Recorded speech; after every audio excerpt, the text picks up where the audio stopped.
Ассалаумағалейкум. Бауырлар, қарындастар, жалпы көңіл бөлетіндер.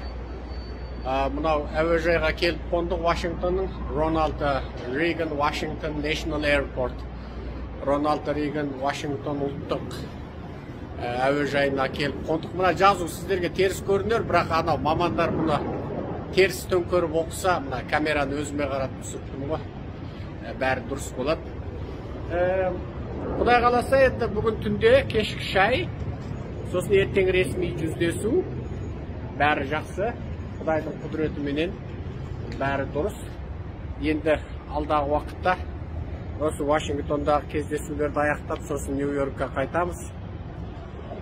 Вашингтон енді саяси қала, Нью-Йорк енді бизнестің, өнердің, медианың, ақпараттың, ақшаның, байлықтың бәрінің қаласы. Вашингтонда енді кілең саясаткерлердің жиналған жері.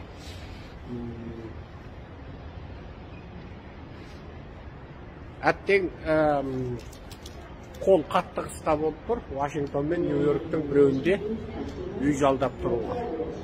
Себебі бұл жерде үй жалдап тұруға кәдімгідей ақша кетеді. Өкінішке орай біздің халқымыздың қазіргі қал жағдайы, саяси деңгейі, белсенділігі бәрінің төмен болуына байланысты біздің енді анау Вашингтон мен Нью-Йорктан алыс жерде тұруымызға тура келді. Енді ол мәселені де жуырда шешеміз. Оның барлығын шешеміз. Құдай қаласа бәрі жақсы болады. Жақсы. Аман сау болыңыздар. Аман есен жеткенімді айтайын деп тұрмын.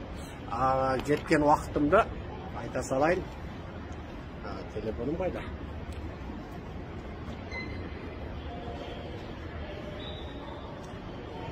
Қалта көп болса да қиын екен ғой. 8 желтоқсан кешкі сағат 5:54. Аман сау болыңыздар. 2021 жыл. Дұғада тілекте болыңыздар. Жақсы сөздеріңізді айтыңыздар.